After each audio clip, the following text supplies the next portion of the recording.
तो hello everyone, आज के इस वीडियो में मैं आपको क्लास 12th हिंदी का सबसे ज़्यादा जो पूछे जाने वाले क्वेश्चन है कि 100 में से 100 नंबर हिंदी में कैसे लाएं, बहुत आसान तरीके से।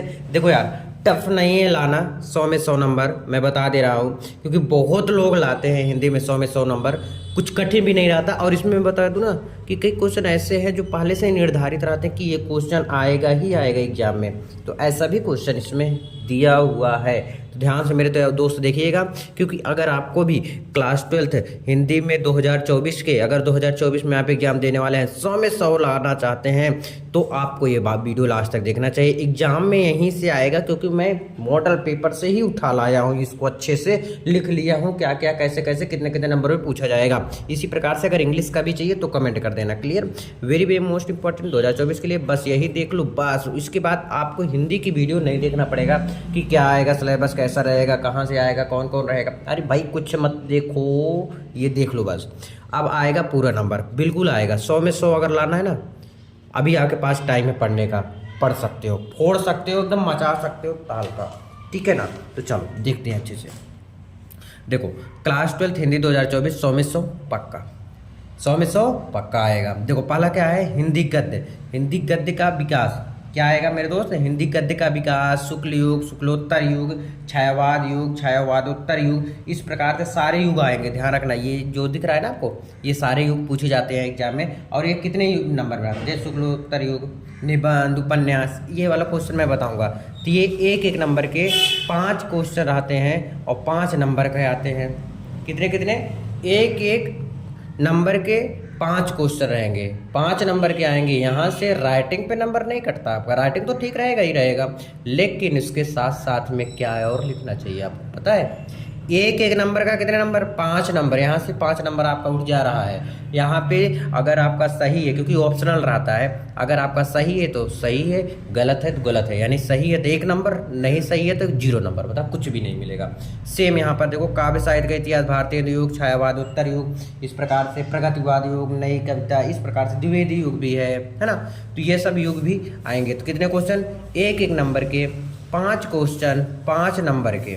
ध्यान दीजिएगा, एक एक नंबर के 5 क्वेश्चन, 5 नंबर के। ध्यान से एकदम सुन लीजिएगा मेरे दोस्त। एक एक क्वेश्चन रहेगा, 1 नंबर का रहेगा। अगर सही तो सही, 1 नंबर मिल जाएगा, अगर गलत तो गलत, तो नंबर नहीं मिलेगा मेरे दोस्त। तो याद रखना, नंबर पाने के लिए अच्छे से पढ़ना पड़ेगा, है ना। गद्यांशों पर आधारित 5 प्रश्न। अब 5 प्रश्न नहीं, जिसे ऑप्शनल रहता, जैसे 2 गद्यांश रहेंगे। ध्यान सुन लो, 2 गद्यांश आपको दिए रहेंगे। 2 गद्यांश में से, ध्यान सुनो, 2 गद्यांश रहेंगे, 2 गद्यांश में से 1 गद्यांश को करना पड़ेगा, और 1 गद्यांश के अंदर 5 क्वेश्चन रहेंगे, जो कि मैं 2023 का मॉडल पेपर मैं आपको लाऊंगा, या प्रीवियस ईयर क्वेश्चन पेपर ही लेकर आ रहा हूँ। टेंशन मत लो, सबको समझाऊंगा एक एक करके, है ना। तो गद्यांशों पर आधारित प्रश्न आएगा, तो 2 गद्यांश रहेंगे, 2 में से 1 गद्यांश को करना होगा। जिसे 1 गद्यांश रहेगा ना, ऊपर प्रश्न, नीचे भी प्रश्न, और इसी प्रश्न को ऊपर से आंसर छाटना पड़ेगा। बहुत आसान होता है, इसका ट्रिक होता है, ये कुछ कठिन नहीं होता, इसको पढ़ना भी उतना जरूरी नहीं है, इसका ट्रिक होता है जो कि मैं बताऊंगा। इसका ट्रिक है ना, एक एक चीज अभी स्टार्ट करूंगा बताना।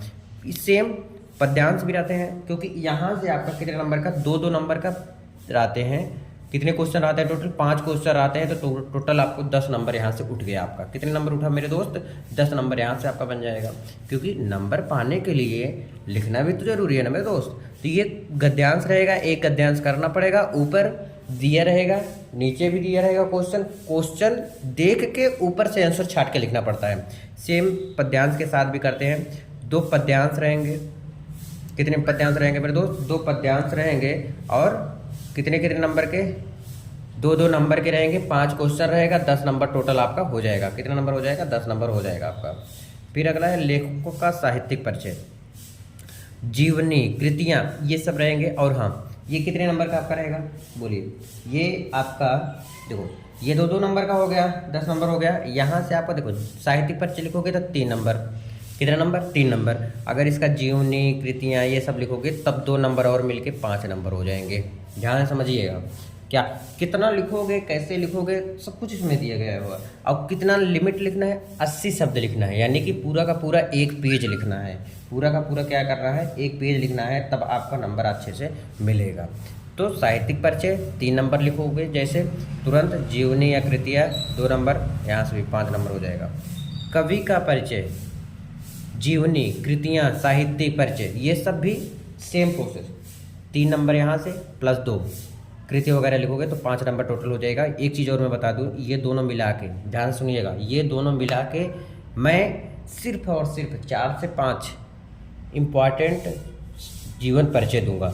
इन दोनों को मिला के सिर्फ 5 याद कर लोगे, आपका कंफर्म हो जाएगा 10 नंबर। ठीक है। कहानी का चरित्र चित्रण, कहानी के तत्व, ये चरित्र चित्रण करने के लिए होता है, जो आपके स्कूल में बता दिया गया होगा। अगर नहीं बताया गया है तो जाके पूछ लेना किसी दिन कि भैया कि सर की कहानी का जो चरित्र चित्रण है वो किस पे लिखना पड़ेगा। सेम प्रोसेस यहाँ पर भी है, क्योंकि आपको यहाँ से 5 नंबर यहाँ उठा के दे देंगे, 5 नंबर यहाँ से उठा के ये दे देंगे, तो यहाँ से भी आपका 10 नंबर हो गया है ना।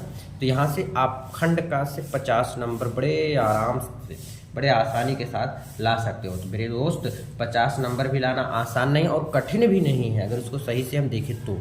खंड खा पे आ जाओ।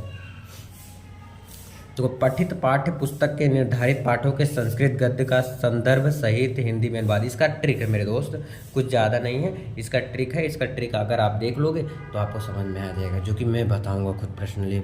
संस्कृत पद्य 2 पद्य मैं बता दिया हूँ, 3-4 पद्य और बता दूंगा, क्लियर हो जाएगा एकदम अच्छे से। पूरा नंबर फोड़ के आओगे, लिख के आओगे, एकदम ताल का मचा के आओगे। अति लघु उत्तरीय प्रश्नों का संस्कृत में उत्तर, किसमें? संस्कृत में उत्तर। मतलब कठिन है क्या? नहीं यार, ये सबका ट्रिक होते हैं मेरे दोस्त, इनका ट्रिक होते हैं। इनका कुछ क्वेश्चन होगा जो मैं बता दूंगा, वही आपको लर्न कर लेंगे होंगे, वहाँ से आपका क्लियर हो जाएगा। फिर काव्य सौंदर्य के तत्व, देखो रस आएगा 2 नंबर, छंद आएगा 2 नंबर, अलंकार आएगा 2 नंबर, सभी 2-2 नंबर। यानी कि यहाँ से भी आपके कितने नंबर उठ रहे हैं मेरे दोस्त? 6 नंबर उठ जा रहे हैं। अब सोचो, यहीं से आपके कितने नंबर उठ गए? 6 नंबर उठ गए हैं। तो अगर अच्छे से लिखोगे, समझ के लिखोगे, तो मेरे दोस्त आएगा ही आएगा नंबर, ये ध्यान रखना आप लोग। इसके साथ साथ आपका निबंध आएगा, फिर प्रार्थना पत्र भी आएगा, मैं बाद में लिख दे रहा हूँ, ठीक है। निबंध आएगा आपका और प्रार्थना पत्र भी आएगा, तो पता ही है, तो मैं 3-4 बता दूंगा, ट्रिक बता दूंगा, आ जाएगा, है ना। अलंकार हो गया, त्रुटि मार्जन आएगा, क्या आ जाएगा? त्रुटि मार्जन आएगा। ध्यान से, अनेकार्थी शब्द आएगा। अनेकार्थी शब्द क्या होता है? कई शब्दों का एक शब्द, है ना, अनेकार्थी शब्द। और ऐसे भी आएगा कि एक शब्द का कई शब्द लिखने पड़ेंगे, ये भी आता है ना, अनेकार्थी शब्द। और शब्दों में सूक्ष्म अंतर, ये भी लिख लो आप, शब्दों में सूक्ष्म अंतर, ये सब 2-2 नंबर के हैं, 2-2 नंबर यहाँ से उड़ जाएगा। शब्दों में सूक्ष्म अंतर, संज्ञा, सर्वनाम, संस्कृत शब्दों में विभक्ति की पहचान भी करना पड़ेगा। और हाँ, जो आप ये देख रहे हो, ये वाला लाइन, संस्कृत पद्य का संदर्भ सहित हिंदी में अनुवाद। संस्कृत पद्य, देखो ये गद्य है, देखो पहले यहाँ से संस्कृत गद्य का संदर्भ सहित हिंदी में अनुवाद करना पड़ेगा। आपका ये जो लाइन है, ये वाला 9th वाला, या तो लोग उत्तरी प्रश्नों के संस्कृत में उत्तर, ये वाला अब तक आता था लेकिन अब नहीं आएगा आपका, है ना। तो इसलिए मैं इसको लिख काटा हूँ, क्योंकि आपका डाउट ना रह जाए। तो ध्यान दीजिए, संस्कृत में क्या आता है, संस्कृत में ऊपर लिखा रहेगा पद्यांश, उसी में उसका आंसर छाट के लिखना पड़ेगा। पहला चीज़, सिर्फ गद्यांश में ऐसे सेम पद्यांश में भी होता है, गद्य पद्य। पद्यांश मतलब श्लोक जो होता है, श्लोक जिसको हम बोलते हैं। पद्यांश में भी सिर्फ 2 श्लोक रहेंगे, 2 श्लोक में से एक श्लोक का अर्थ लिखना पड़ेगा, संदर्भ सहित अर्थ लिखना पड़ेगा। यहाँ से भी आपका क्लियर हो जाएगा, ठीक है। इस प्रकार से करेंगे, निबंध तैयार कर लेंगे। निबंध कितना पेज भैया? 3 पेज लगभग। प्रार्थना पत्र तैयार करेंगे, अनेकार्थी शब्दों के शब्द लिखेंगे, शब्दों में सूक्ष्म अंतर लिखेंगे, है ना। ये सब अगर आप कर लेंगे तो आपको पूरा का पूरा नंबर मिलेगा। एक एक चीज़ का इंपॉर्टेंट क्वेश्चन मैं लेकर आने वाला हूँ, आई होप समझोगे। चलो आज के लिए बस इतना ही, मिलते हैं वीडियो में। कोई डाउट होता तो प्लीज़ कमेंट करिए। Thank you.